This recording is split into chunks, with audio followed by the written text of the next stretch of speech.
Alright, so first off, a very fine morning to you. And a thank you to Flyer FPV, Jolyn Liu, Brian's Paranormal, HSFL Paranormal, JT's Crappy Cave, Willie Reed, Bobby Brown, John T. Cash, Going on Grumpy, and Cruiser Mac for being the newest subscribers. It looks like through YouTube. We've also got some through Twitch, but they're not showing up on my list right now. So, a good morning to you. I'm going to go into the editor mode here, and I gotta pull up my Fusion 360. This could be just kind of a quick stream, but it's a real stream as opposed to the, like the test stream that I did the other day. I know that I haven't been the awesomest or the best at getting the streams going, so I wanted to do this real quick. And then I can head back over to my buddies over at Wiley3D, who is presently doing a live stream, which you may hear some of that noise in the background because I am still kind of checking that stream periodically. So, but for right now, we're going to see if we can get a shared monitor view on here. So I'm going to work on that while it loads.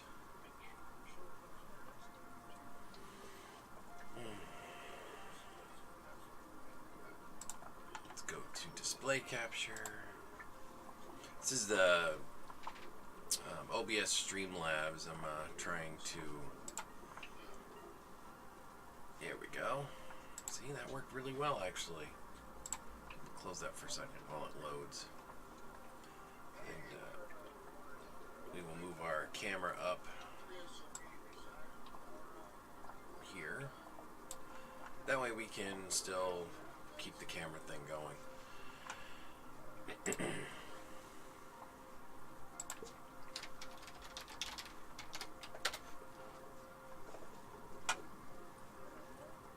Alright. Looks like we've got the chat up. That's good.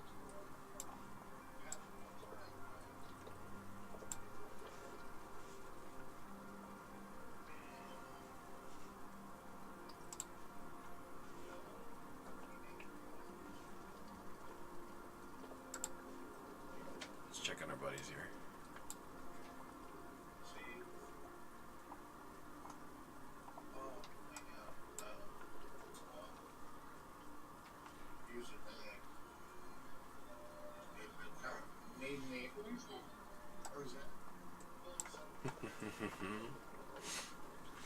Alright, I'll go back to my stuff. Sorry. I always like to keep tabs on what's going on. Alright. And I think we've got...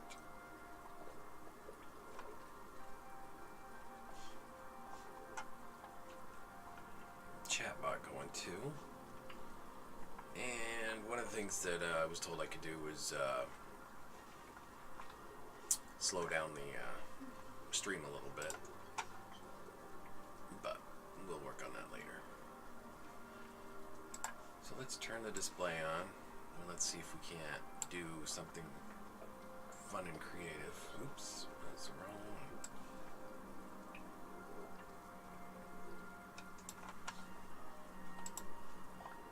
There we go.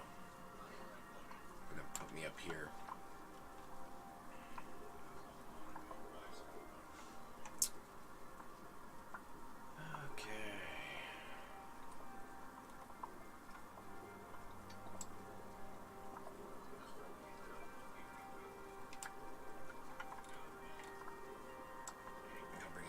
Up here since I've messed things around a little bit.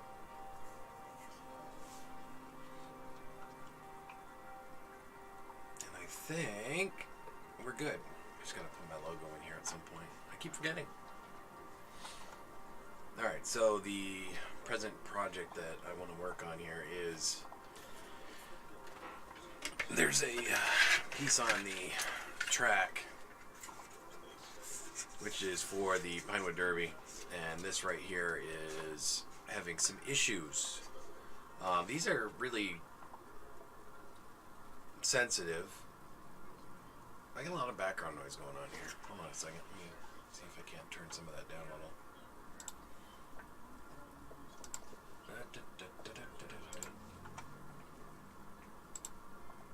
Either that or my microphone is just that sensitive today. Oh! And I just dropped my monitor, so I can't see you. Alright, let's try and fix that. Thankfully, I did not spill my coffee, so we are good. Alright. No more of those today. That would just not be good. That was pretty funny, though. Okay, I'm going to try and get to work here before I knock anything else over. So let's move the camera up here a little bit. Okay, so, anyway, what I was trying to say is that I have the Pinewood Derby track, and this is one of the slowdown lanes for the cars. So, essentially, the cars come zooming down the track, and then when they hit this lane here, it's a different height than the track. So it comes in, and then they slowly lift up off the track, and then they slow down on this grippy tape stuff. Well, on the very back of these, it's a kind of like a folded aluminum, and what this does is this tends to break off. So we had one of them break off on the track. So what I want to do is I grabbed a piece of wood. It's about the same size. This is actually wood from a Pinewood Derby car, so I figured it made sense. And I laid it over here, and I took my measurements, so I got my interior dimensions. So what I need to do is create a slide-in pocket. Doesn't have to be very big, but it needs to be big enough that I can drill holes here and here, and then secure it in place. That way, if that part breaks in the future, we'll be able to fix it. So that is what I'm doing right now. Hello, Eileen. How are you? It's very good to see you. I'm sorry I haven't been able to check out your channel as much as I wanted to yet. My evenings have been very busy lately. But you are on my list. I promise. I have a whole bunch of people on my list of videos that I need to go watch. So... Alright, so the first thing is this is a fairly straightforward shape. It's a square. It looks like it is 24 millimeters tall for the most part, so we're going to start with that. 24 millimeters tall, and we are going to switch this to 40 millimeters wide, and there we go. That's our basics. Now, what we're going to want to do is I do everything wrong in here, so, I definitely recommend you going through, a different tutorial channel to really figure out how to do this the right way. But this is my center line that I want right here. That way I can keep track of where my center is. I know that I need a 7 millimeter line here. And basically what I'm doing is I need a knob. It doesn't have to be huge, and the size really doesn't matter as long as it doesn't exceed the width. So what I can do is I can actually go in and grab like the center rectangle and kind of right here in the center and just pull that out. And what this is it's a in the track, in the middle of the track, this is going to allow it to touch the track and hold it in place. I may have to end up shaving that down a little bit, but I want to make sure that the end is supported. So we're going to call that good. And we are going to stop the sketch, because this is basically the shape that I require, but it's not the end of the shape I require. So essentially what I need to do is this part here is going to be the part that goes into the extrusion, or the track end piece. I still need an upright piece, which we're going to work on in just a minute. So for right now, what I want to do is extrude this out. So I'm going to extrude it, let's say, I don't know, what's a good dimension here? So we got our, I always do everything in millimeters. So we want to have a good enough bite on the end of this. So to get that, we want to have, you know, a good amount of space from the end of this to inside, so we can get some bolt holes in there without having to worry about blowout. So that would mean that probably about 20 millimeters would probably be good. So I'm going to try that for a start. And again, that's the wonderful thing about 3D printing, is that you can do this stuff pretty easily and not have to worry about, you know, the rest of it. So the unfortunate part is this print will take a little bit of time, but we have tricks. We have tricks, and we're going to work with them. All right, so now we need a lip. So probably about 5 millimeters for the lip, because it really doesn't have to be overly crazy. So we're going to pick a face to draw this on. So we're going to go right to the square, or the rectangle, because we're going to need to build another drawing on this. So we're going to try to find, well, let's go with a line first, so we can find our center. There's our center. And then we're going to draw that down here. And then we're going to go over here, and we're going to find our center again, and we're going to put it across here. So now we got our center. So what I'm going to do is I'm going to keep, I may just go just past this, because I really want to have a little bit of extra meat, so to speak, on this, so it can kind of act like a plug. So what I'm going to do is I'm going to go like this. So I've got just a little bit on the outside. So this width was 40 millimeters, and now I'm looking at an extra like 3 to 4 millimeters. So this is 3 on each side at 46 millimeters. So that should be good. And I'm going to leave it just like that. So we'll put that there. And then what I need to do is I need to come up from here, go across here, and bring that up. I don't know, what's the height of this bumper? So this bumper on here is right just under 30 millimeters. So we're at 28 millimeters.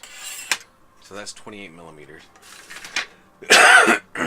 So that would actually be kind of high, but I suppose if we're going to be replicating this, we may as well do it. So 28 millimeters. And then we're going to stop our sketch, and we're going to select our faces.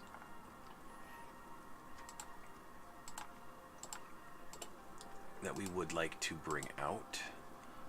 I'm going to bring this face out as well, because I'd like to kind of keep it all together and tied in.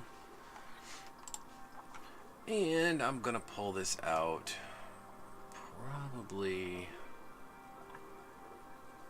let's pull it out 6 millimeters. So that'll give us 6 millimeters to work with, which may or may not work, and we will find out once we get this on the track. So now this is our really kind of crazy, ugly looking shape. To make sure that it fits in the track properly, what I'm going to do is I'm going to go through these, because we want to make sure that we have a nice little kind of soft taper. I'll just do them all.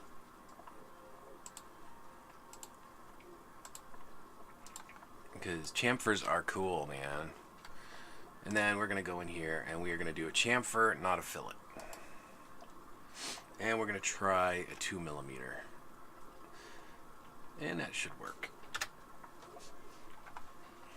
So now, and of course the way this design works is we can actually lay it on its back and still print it in one piece. So I don't have to mess with that. But we do need to tie this part in, because this part is where we're going to have issues. This is where the structures meet. So you kind of want to make them, you know, a little bit more attached. So there's a couple of different things I can do. One of them being I can actually make a sketch,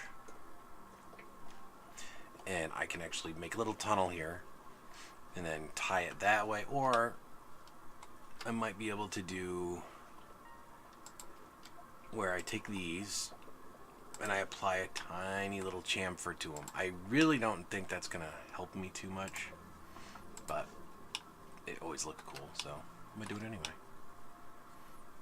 Alright, so we've got these edges here. I don't think it's gonna let me do a chamfer on a chamfer, but we can try it.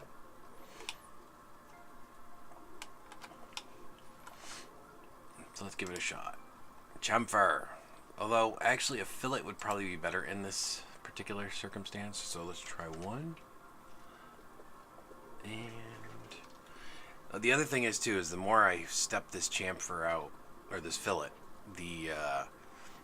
it's not going to be able to be as flush.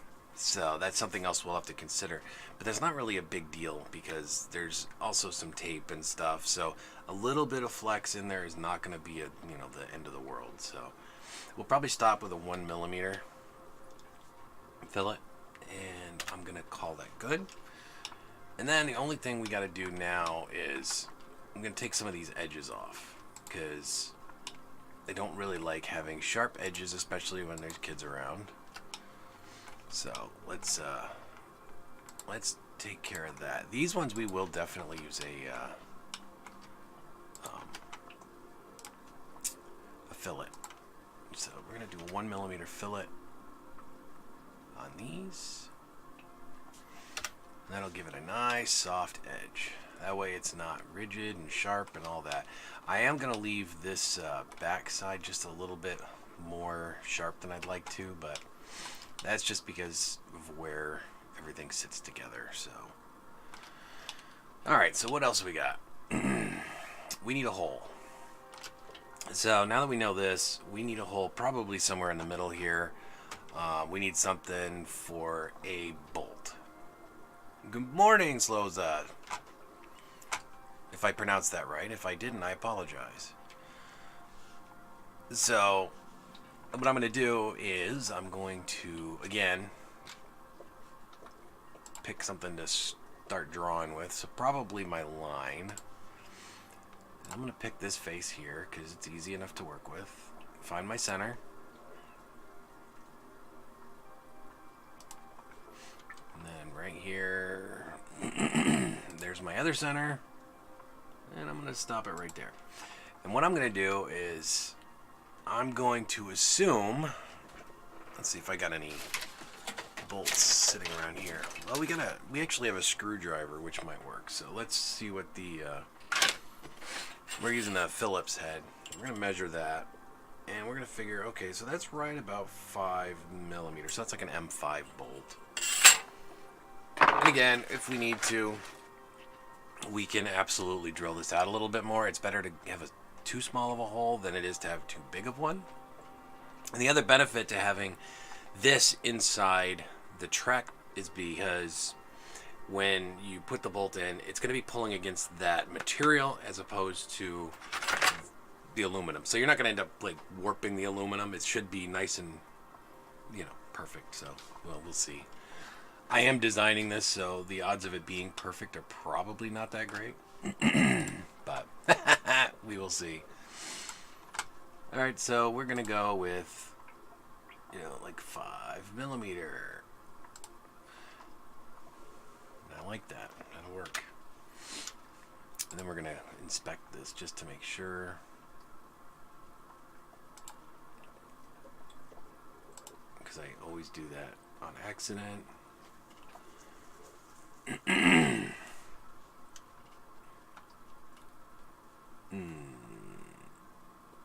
Okay, so yeah, that is correct. We're good.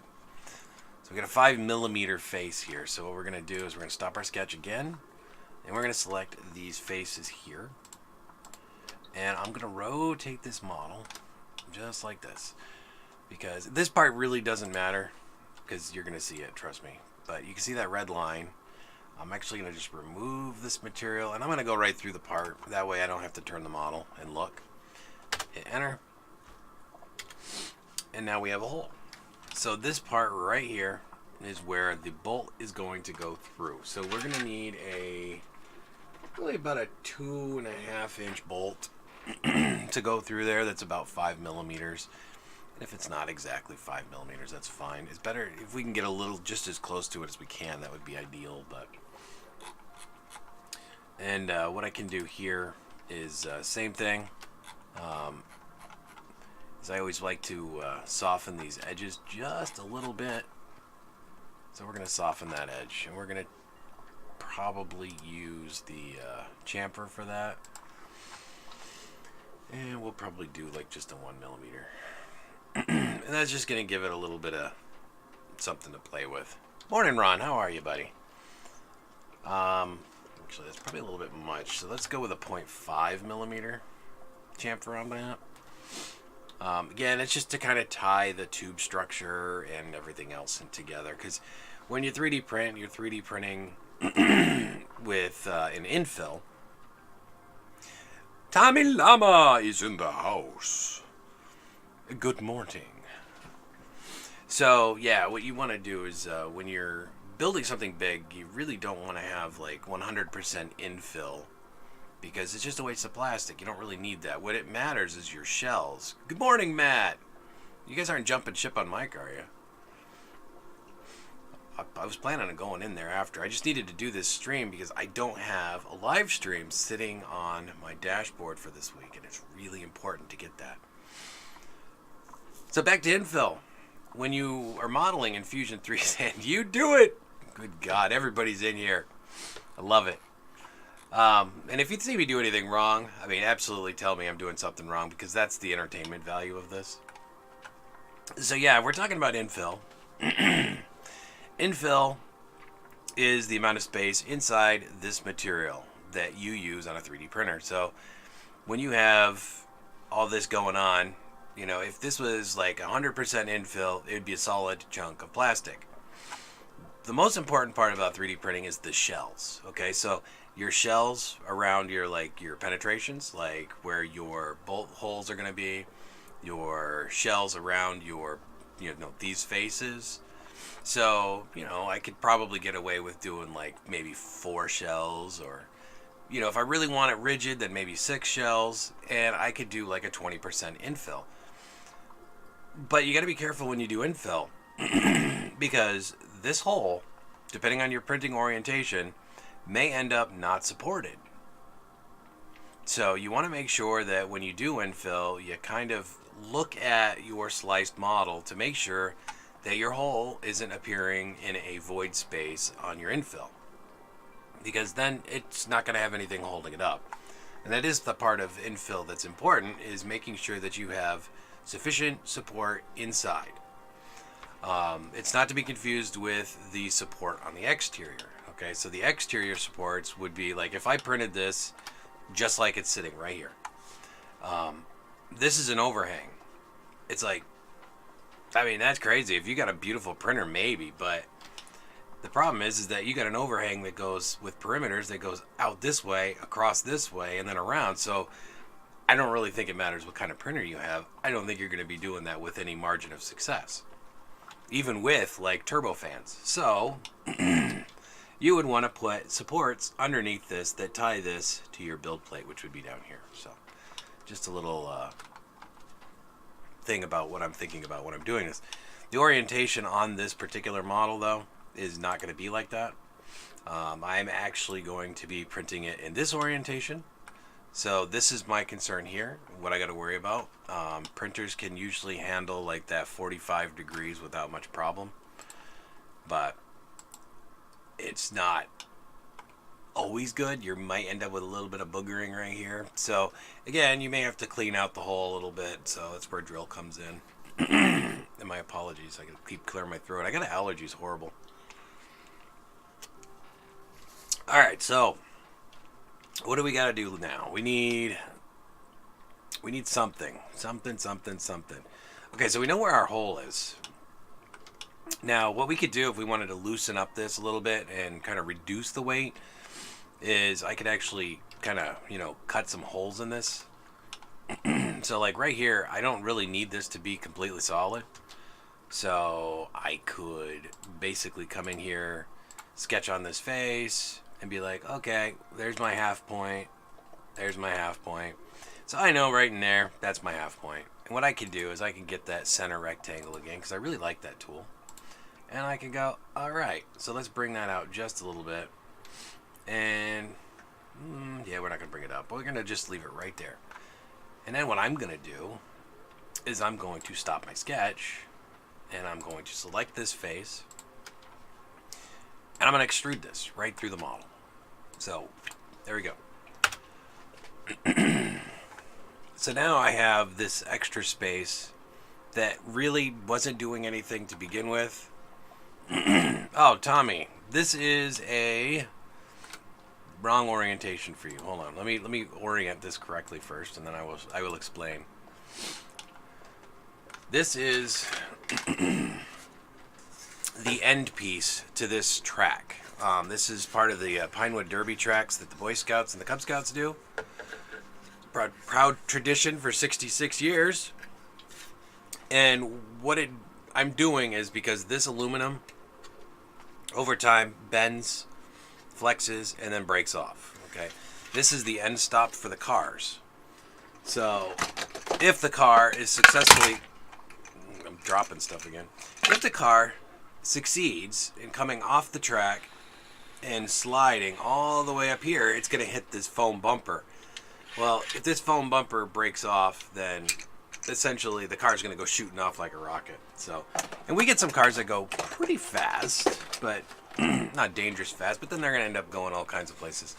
Use the extrude all feature, make fusion calculate less. I know, I need to learn how to do that stuff better, honest. You could be on a stream with me, Tommy. You could teach me all about it. That's why I tell everybody at the beginning of these videos, when I do Fusion 360, I do it completely wrong. I'm a survivor Fusion 360 guy until I have time to learn it the right way. But yes, Tommy, you are absolutely correct, because when you do some really big models with Fusion 360 with a lot of complicated stuff going on, it freaks out and it can crash. I haven't saved this yet, so being that I haven't saved it yet, that's probably not good.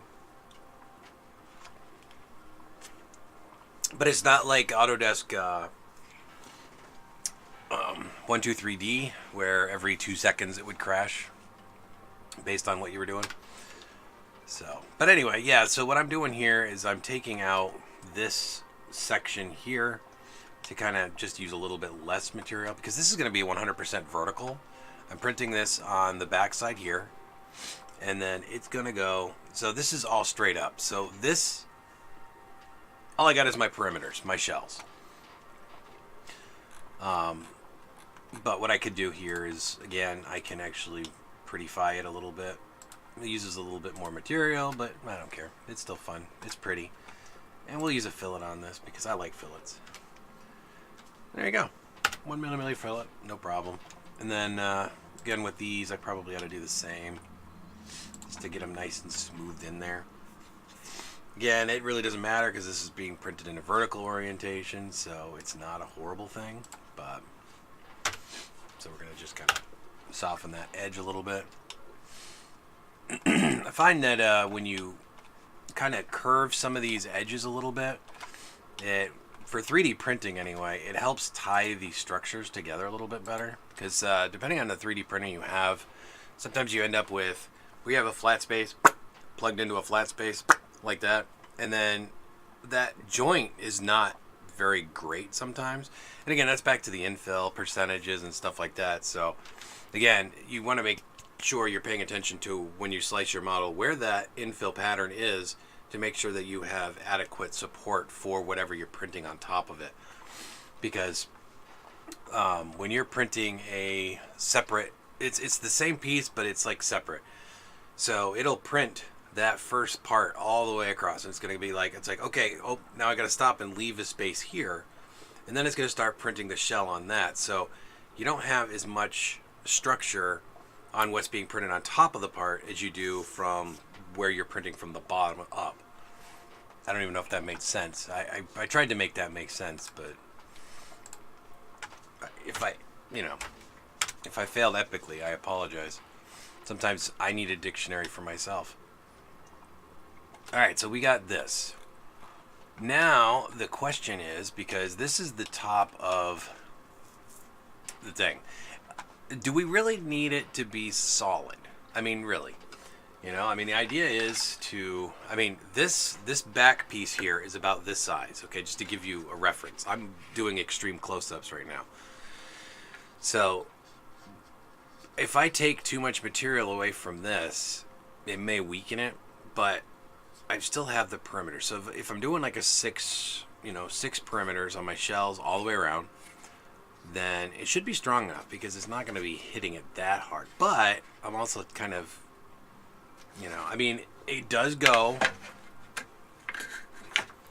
all the way to the top, and it does tie into the bottom. So this is all supported. So when it takes an impact here, the question is, will it survive that impact? So I could take some of the material out of this if I want. Maybe what I'll do instead, okay, I got an idea now. Let's do, I don't know. This is a good thing. I don't know if I want to do this or not.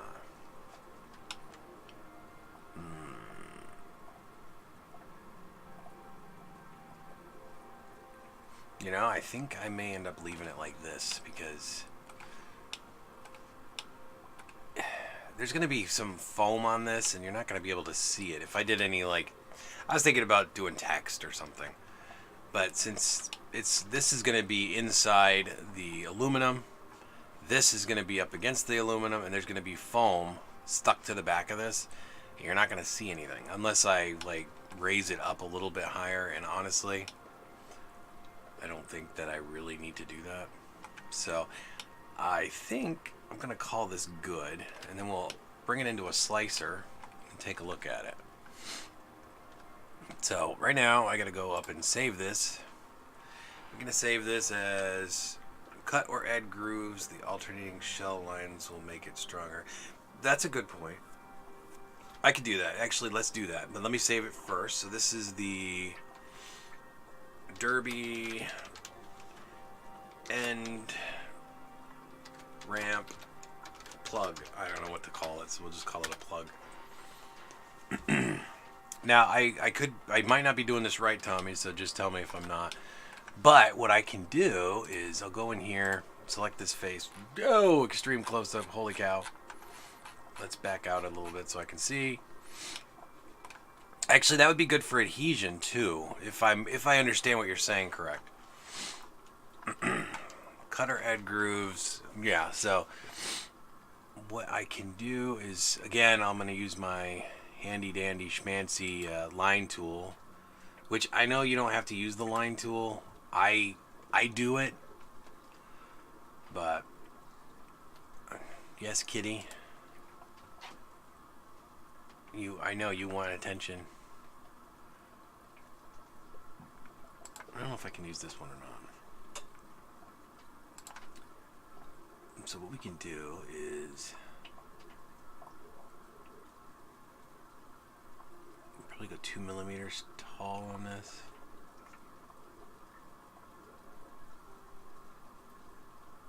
Yeah, but what about, oh, so you're talking about doing this on the inside, not on the outside? Or, because actually if I do this on the surface here, it's going to give me more surface area for the foam to adhere to also. So let me know what you're thinking on that. Because yeah, I could do that on the inside, but oh man, that would take me forever. What? You are not leaving me alone. But for the moment, 2 millimeters. Oh, okay. Hold on. So let's, I have a cat that is not taking no for an answer right now. Oh, actually I can do it right here. So let's go to, oh, right there. Bring that over. Bring that over. Sorry. Itchy nose. Yes, I know, I see you. But your just timing is horrible, cat. Ooh, yeah. It's probably too close to the edge there. Yeah, probably. What is that? Yeah, that's too close to the edge. So we're gonna go over one more.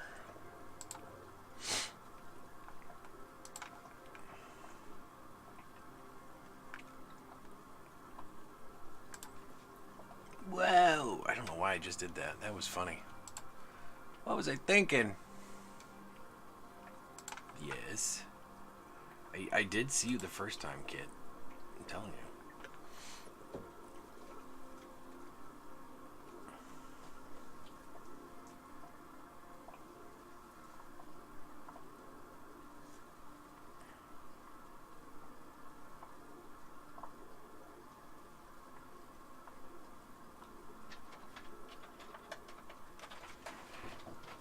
What? Pillars, not pullers. Okay, make pillars. Draw top face looking down. Draw teeth, extrude down. Okay. I think you're getting past my technical competency for this, because this is literally like what I'm able to do.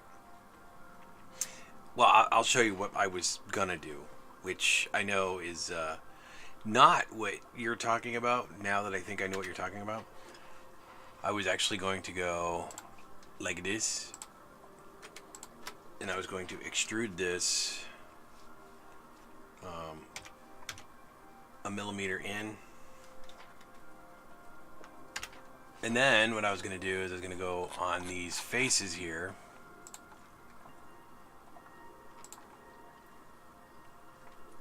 actually I'm just on those two faces, and I was going to apply the fillet at, you know, like 1 or whatever. Oops. Kind of like that.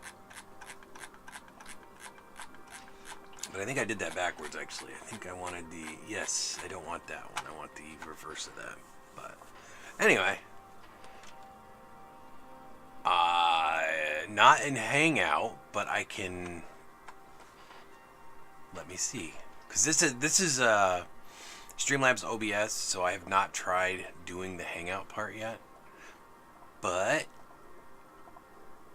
I can do a Hangout, I think. Hold on. Same idea, no fillet? Okay. So I can exit out of that. You just...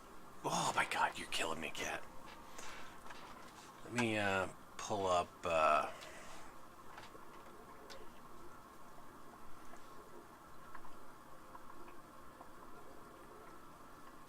Oh, that's good to know. No, I didn't know that, actually. Sorry, hold on. Scratching. There we go.